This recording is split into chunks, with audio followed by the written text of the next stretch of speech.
Oh.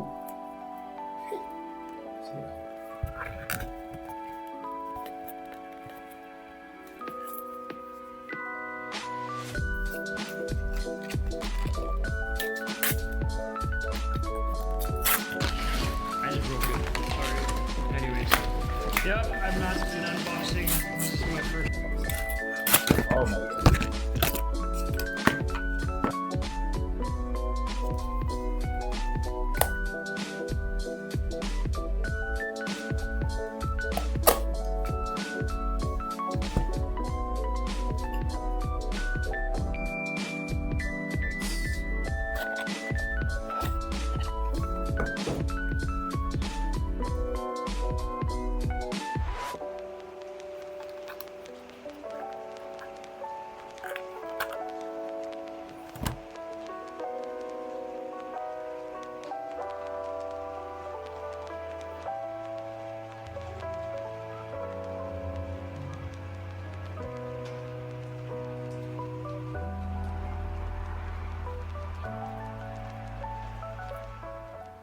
Okay, so na-unbox na natin ang aking bagong smartwatch. Ito nga pala ang Amazfit Bip 6. So, ito yung budget smartwatch ni Amazfit. Meron pa siyang ibang mga klase ng smartwatch. And bakit nga ba ito yung napili kong smartwatch? Ba't hindi ako nag-Apple Watch?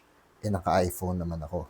Well, isang reason na rin yun, yung price. So, yung price niya is like 4,300 pesos to 4,500 pesos. Pero dahil magaling ako makakuha ng discount, nakuha ko siya ng sale at around 3,800 pesos. So that's what, like 3 to 4 to 5 times more budget friendly compared sa pinakamurang Apple Watch. And yun na nga, kailangan ko lang naman ng isang smartwatch para sa mga tinatrack ko na workouts like running, jogging, walking, and yung iba pang mga workout ko. Hindi ko siya kailangan ng mahal na smartwatch para makapag-track ng mga workouts. Hindi ko rin naman siya actually pang daily driving na watch dahil meron pa akong, mas gusto ko pa rin yung mga, mas prefer ko pa rin yung mga dedicated na mga watch talaga compared sa mga smartwatch. Nakuha ko to with the strap na charcoal flavor daw, but it's more like bluish, grayish color. But I still like it. Naka na nga rin pala to. Nabuksan ko na. Yan. Na-setup ko na rin. Binuksan ko siya na may 70% na power. Ngayon, nasa 63 na lang. So, medyo red flag Bilis ng battery. Pero may kasama siyang pinaka-charger niya, no? Ito lang yung kasama niya sa box, pati yung instruction manual na pagkanipis-nipis. Ito ay connect na ng USB-C. So, kailangan ko na ng cord. Ito lang yung kasama niya sa box. Charge ko siguro to para naka-full charge ako for tomorrow. I-testing ko to for a week. Yung battery niya, tracking niya ng mga workouts ko. Nakonect ko na siya sa phone. And syempre, nakonect ko na rin siya sa Strava. And check natin kung saan pa natin siya pwedeng i-connect na mga apps, no? So, yun muna. O nga pala, meron na rin siyang built-in GPS. So, medyo sa price na gano'n, 3,800, konti lang yung mga options for a smartwatch na may built-in na GPS. Meron ako smart band dati, yung Huawei Band 6. Nasa 1,500 lang siya. Matagal ko rin siya nagamit, pero wala siyang built-in GPS. So, yung mga workouts natin, yung tawag dito, pinaka-location, hindi mo matatrack on the device itself. Kailangan dala mo pa rin yung phone mo. Ito, kahit yung mismong watch lang dala mo, ay matatrack mo na rin yung mga running, saan ka man papunta dahil sa built-in GPS tracker. So, ano pa hinihintay natin?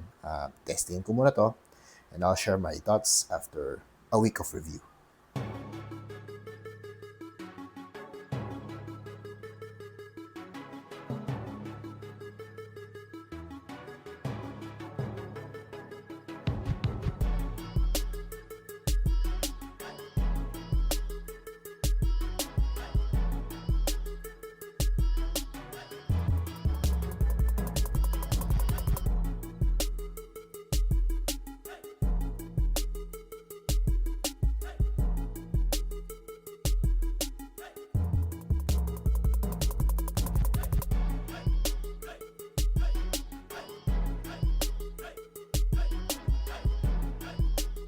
Okay, so I'm back.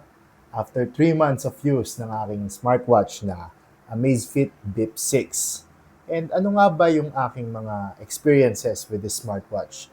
Let me share my thoughts para makapag-isip-isip ka rin kung ito ba talaga ang magandang smartwatch na bilhin na pasok sa budget mo.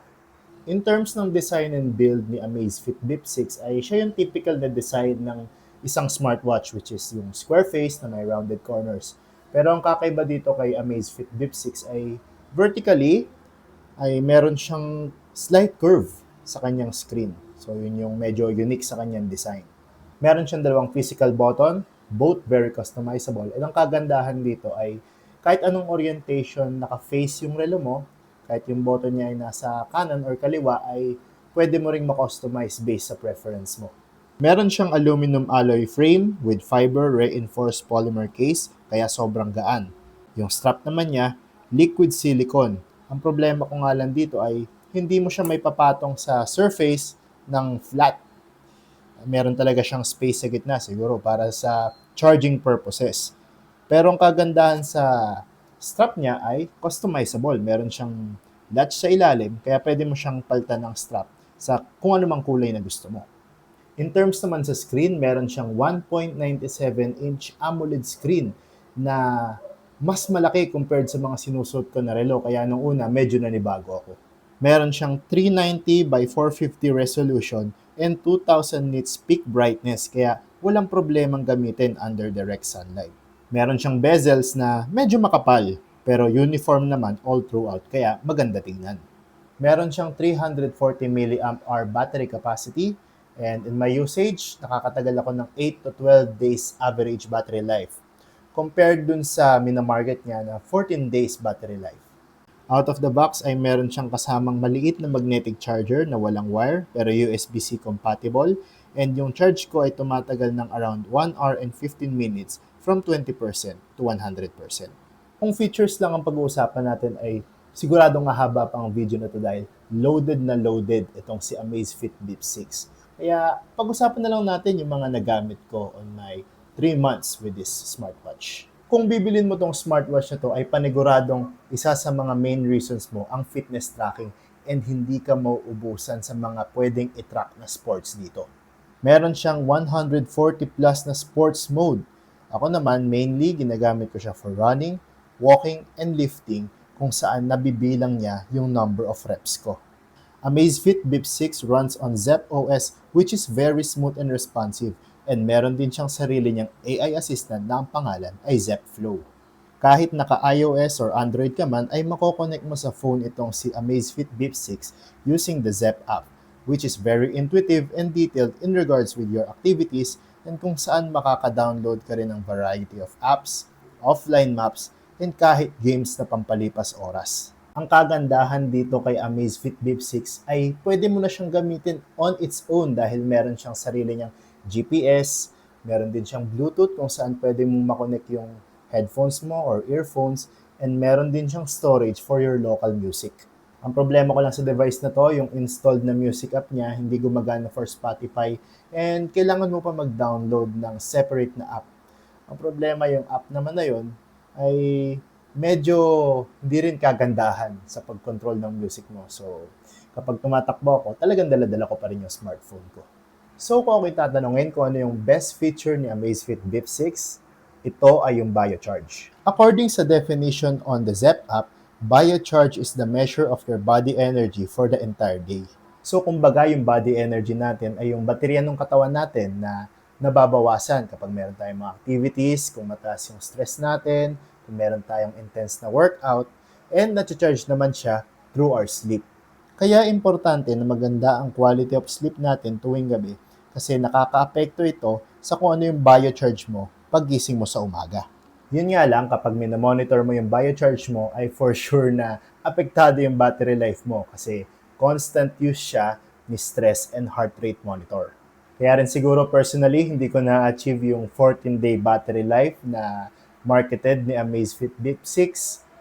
Di ko pa siya natatry i-turn off yung biocharge ko. Pero for sure, dahil naka 8 to 12 days ako ng may biocharge, ay mas hahaba pa yung battery life ko kapag tinurn off ko si biocharge.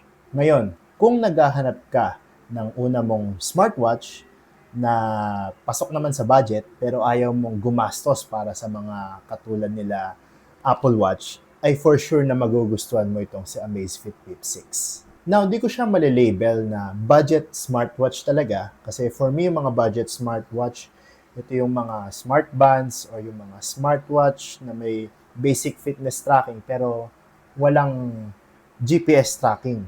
Ito kasing si Amazfit Bip 6, yung price niya for me ay nasa mid-range category na sobrang feature-rich. Meron siyang GPS tracking. Siguro ang pinagkaiba niya na lang talaga sa mga premium smartwatch ay yung kanyang build quality. Meron siyang right balance ng pagiging fitness tracker and isang daily carry device kasi makikita niyo naman, poging-pogi talaga siya sa wrist. Kung iOS user ka, naka-iPhone ka, ay isa to sa tatanungin mo, synchronize ba niya yung kanyang health data? Sa Apple Health, ang sagot ay yes, through the Zepp app. Na synchronize din siya sa Strava para sa mga Strava buddies ko dyan na mahilig tumakbo and mag-exercise and mag-track using Strava. Nakaka-synchronize din siya ng mga activities through the Zepp app. And that's about it. Kung interested kang bilhin si Amazfit Bip 6, ay ililink ko na lang siya on the description below kung saan ko siya nabili, kung saan mo siya pwedeng bilhin. And kung nagustuhan mo tong review ko about the Amazfit Bip 6, please like and share this video and mag-subscribe ka na rin sa aking channel. This is Anakin, your reviewer, and see you next time.